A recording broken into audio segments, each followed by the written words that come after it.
لله رب العالمين، وصلى الله وسلم على نبينا محمد وعلى آله وصحبه أجمعين. أما بعد، كلمة قصيرة حول أحداث ليبيا وحول مجزرة ومذبحة بني غازي على وجه الخصوص فيها، ولعلي أن ألخص هذه الرسالة والكلمة في النقاط الآتية. أولا، إلى رجال الأمن: اتقوا الله اتقوا الله اتقوا الله. لا يجوز لأحد أن يعتدي على واحد من المتظاهرين بالقتل بشكل مباشر أو بطريقة غير مباشرة، فإن أعظم ذنب عصي الله تعالى به بعد الكفر هو قتل النفس بغير حق، والوعيد فيه عظيم. والنبي صلى الله عليه وآله وسلم يقول: لا يزال المؤمن في فسحة من دينه ما لم يصب دما حراما. أخرجه البخاري من حديث ابن عمر رضي الله تعالى عنه. وأبلغ من ذلك وعيدا هو قول الله تعالى في كتابه العزيز: ومن يقتل مؤمنا متعمدا فجزاؤه جهنم خالدا فيها وغضب الله عليه ولعنه وأعد له عذابا عظيما. وعيد مخيف للغاية. فأنا أكرر لجميع رجال الأمن: اتقوا الله، لا تخسر أخراك من أجل دنيا غيرك. هذا أولا. بل لا يجوز الاعتراض بما هو أدنى من القتل كالمناوئة والاعتراض ورفع الصوت والتضييق ونحو ذلك، فما بالك بالقتل. الأمر الثاني: معمر القذافي ولايته على ليبيا غير شرعية، فهو قد بدل الشريعة وحكم بالطاغوت وظلم أهلها، ووقع في عدد من نواقض الإسلام في ما أشير إليه، وكذلك في الاستهزاء بالكتاب والسنة وحذف بعض الكلمات من كتاب الله جل وعلا وغير ذلك، إضافة إلى ما يتعلق بالقصور العقلي الذي لا يختلف فيه اثنان. فالولاية هنا لا شك بأنها غير شرعية، ولذلك يجب عليه أن يتنحى، ولا يجوز له أن يتشبث في مكانه، ولا يجوز لرجال الأمن أن يسعوا في تثبيته أو حمايته أو الدفاع عنه من أجل بقائه، فهم شركاؤه في الإثم، بل يجب عليهم أن يسعوا في تنحيته وأن يبادروا إلى ذلك وأن يحقنوا دماء إخوانهم المسلمين. والإمام والحاكم هو نائب عن الشعب، نائب عن الناس، فهو يقوم مقامهم في إدارة أمور الناس وفي مصالحهم، وهم لا يريدونه الآن. والكلمة تكاد أن تكون مطبقة على ذلك من جميع فئات المجتمع. فالواجب هو اتخاذ هذا القرار من رجال الأمن القريبين ومن الجيش ومن الجميع أن لا يترددوا أبدا. الأمر الثالث: وجوب النصرة. يجب على المسلمين جميعا نصرتهم ببذل الأسباب الشرعية والحسية. الحسية: الدعم الإعلامي ونحوه والسياسي وغير ذلك، والدعم الشرعي المعنوي وهو الدعاء. ومن أعظم الدعاء قنوت النازلة الثابت عن النبي صلى الله عليه وآله وسلم في صحيح البخاري وصحيح مسلم وغيرهما. دعاء قنوت النازلة بعد الرفع من الركوع في الركعة الأخيرة من الصلوات الخمس، يرفع يديه يدعو في صلاة الجماعة في المساجد، وهذا يحقق جانب اللحمة والنصرة واتفاق الكلمة من المسلمين جميعا في نصرة إخواننا ورفع الظلم عنهم وحفظهم والدعاء على الظلمة في ليبيا.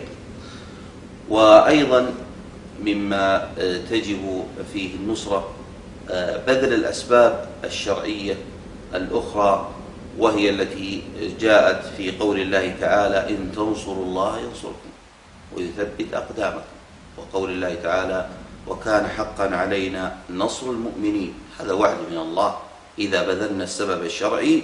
فذكرنا السبب الأول وهو الدعاء، والسبب الأوسع والأعظم وهو نصرة الله جل وعلا، أن نقوم بالواجب الشرعي بالقيام بأمر الله سبحانه وتعالى، إقامة الفرائض وترك المنهيات.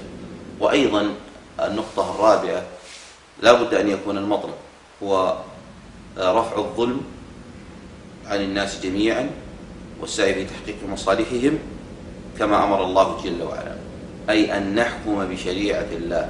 والحكم بشريعة الله هي الخير وهي الصلاح وهي النور وهي العدل وهي الطمأنينة للجميع. ولا خيار لنا في ذلك. إن الحكم إلا لله، أمر أن لا تعبدوا إلا إياه.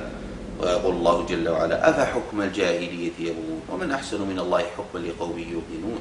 ويقول الله جل وعلا: ومن لم يحكم بما أنزل الله فأولئك هم الكافرون. هذه رسالة لجميع الحكام. المسألة ليست هينة. الحكم إذا كان بغير شريعة الله فهو حكم غير شرعي، والولاية هنا غير شرعية. المسألة بالغة الخطورة. نحن إنما خلقنا لتحقيق العبودية لله جل وعلا، ولا بد أن يكون شرع الله هو المهيمن السائد على الأرض كلها. ونحن إنما عبيد لله جل وعلا. وبعض الناس يتصور أن كما أظهرت بعض وسائل الإعلام أن الإسلام وتحكيم الشريعة سيترتب عليه أمور ومنع وخنق، والحقيقة والصواب هو العكس. بل إن شرع الله جل وعلا هو الذي سيحفظ للناس حقوقهم وحرياتهم، للمسلمين وحتى لغير المسلمين. ولكن مع الأسف الشديد أعداء الدين في الداخل وفي الخارج لا يريدونه. أيضا سمعنا جميعا كلمة سيف الإسلام ابن معمر القذافي هذا اليوم أو فجر هذا اليوم، ومع الأسف الشديد كانت كلمة محزنة ومؤسفة، تميزت بالغطرسة والاستكبار والعدوان والصلابة في العداء والمضي في سفك الدماء والتهديد ولغة التهديد. وما علم هذا أن هذا الأسلوب هو أسرع في زواله وفي زوال أبيه، إضافة إلى كونه إذا كان والده ليس له ولاية شرعية فهو لم يعين أصلا حتى نقول ليس له ولاية شرعية، أي ابنه. وبناء عليه فإني أنصح أن يتقي الله جل وعلا، وأن لا يحول بين الناس وبين ما يريدون، وأن لا يكون سببا في سفك الدماء، فإن الإثم عظيم والدنيا زائلة ومآلك إلى الخسران والذلة والهوان. فاربأ بنفسك وأدرك حالك قبل أن يكون مصيرك مصير بقية من سبقك ابن علي وحسني، نسأل الله السلامة والعافية. أنت ووالدك بادر وسابق وسارع في الرجوع إلى الحق والتنازل عن الحكم والاستسلام لأمر الله جل وعلا. هذا ما يتعلق بشأن إخواننا في أو رسائل مختصرة متعلقة بالشأن الليبي. أسأل الله الكريم أن يحفظ إخواننا جميعا في ليبيا، وأن يوفقهم إلى القيام بأمر الله جل وعلا وتحكيم شرعه وحقن دمائهم، والحمد لله، وصلى الله وسلم على نبينا محمد.